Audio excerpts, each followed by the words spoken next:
Why is it so important for you to speak and do positive? It's most important because I do it not always to be seen, and that's the thing. That's why it's so important to me, because I'm taught to not let your left hand know what your right hand is doing.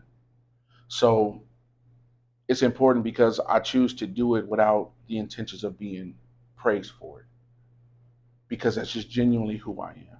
Mhm. A lot of people, you speaking about your segment on learning like why these individuals are the way they are, homeless, and one thing I can't stand, bro, is when people be out there and be like, man, we out here got my boy Ted, man. Here, you want this water? Take this water, man. I got some here, man. We're out here feeding the homeless. I can't stand that, Yeah. bro. Here's $10, I $100. can't stand it, Yep. right? Because he said, oh, you're gonna get your reward. Yeah, you're gonna get your reward, but what you do in secret, man, he will bless you and reward you openly. And that's the reason why it's important for me to push that, but I push it not so to be seen. There's so much that I've done that nobody knows about, and that's perfect. That's the way I need it to be. I need it to be like that, because then they start wondering like, how in the world? And then you able to share your story, but not because of you trying to show your works, but you just do good work. That's the difference. You know what I'm saying? That's the way I move. The way I move, and we've blessed a lot of lives, bro. And nobody knows. Hmm.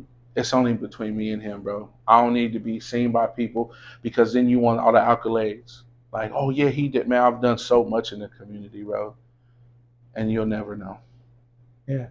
And I like it like that, and that's the reason why I push to be pop. And then look at the doors that have been open for me, bro. Speak on it. Being invited to schools, bro. I'm speaking at schools and speaking to the youth. I never would have thought, bro, I would be in that position. Never. You know what I mean? Hmm. Why? Because I just genuinely did it from the heart. I just genuinely wanted to see you win. That's it. And being able to be invited to speak at these schools and speak to the youth, and them not even knowing my story, and then for me to be able to share my testimony and share my story with them, that's where it's at, bro. That's where it's at. I don't move to have all the followers, because that's, even to me, bro, it's social media is tricky, and I don't want to get wrapped in it, bro. You know what I mean? Because then it's like who you really following. Hmm. You feel me? Like Yeah. I choose to be low key with that stuff, man, and that's the reason why I never. I'm grateful for the Instagram and the social media, the word of mouth, but to continue to push it to, I'm good. I'm straight. I don't need all that. Hmm. I'm good. I don't need all that, and that's the reason why I can't get with it, bro. Because it's too time consuming, and I don't have the time to be putting into all that. Yeah. You know what I mean? I got my kids, bro. You know what I mean? I chose to be an entrepreneur because I wanted to have that freedom, bro, to be able to raise my kids. So I'm not trying to be so consumed with all the social media stuff to where it's taken away from the goal I wanted. You know, to Yes, be sir. present in my kids' life. You know? Yeah. Be that father figure that you Yeah, didn't have. bro. And it's not even to be the father figure I never had. It's just that I made that bed, so I'm gonna lay in it, bro. Yeah. And I Yeah. had kids, so I want to, those things trigger though that I remember them, but that's not the whole pursuit of it. Is to just be, what I never had, because you got to be careful the generation that you was raised in and how you choose to raise your kids, because you can hurt them too. And then what I mean by that Yeah. is, okay, look at the life that I live. Oh, I want to be the father I never had, and then I kind of pacify a lot of things, and I'm not allowing you to step up and be the man that you need to be, because of all of the things in my mind that I went through. So I have to be careful, because Can you give an example? yeah, I'm like, yeah. Okay. So with my kids, right? I could be the dad because I didn't have my dad, and then a lot of times, so my kids, I put it, okay, I got three boys, okay. So if I have to be careful that I don't handicap my kids. And in a way, because my dad wasn't there, I can tend to try to hop, skip, and jump to every little thing.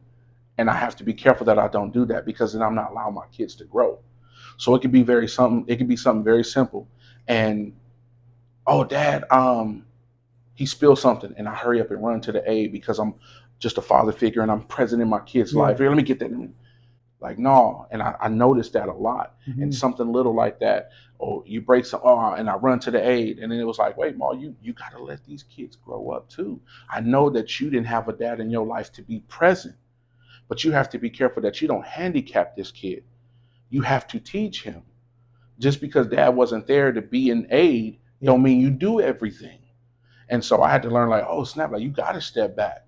And then I catch myself and my son do drop, break something, and I go, oh, go ahead, yeah, grab that over there, yep, and then yep, do that, and you know what I mean. So you have to learn to step back and be careful that you don't overly aid because yours wasn't present, but you want to be present in every little thing. Yes. Yeah. Oh, that, it's kind of crazy because it's just like, you just, as a father, as men, we're protectors. Yeah. So that's just like our natural thing to want to protect and things, and I didn't want to get into this, but since we've been talking about it so much, is how important it is as a father to teach your kids work ethic.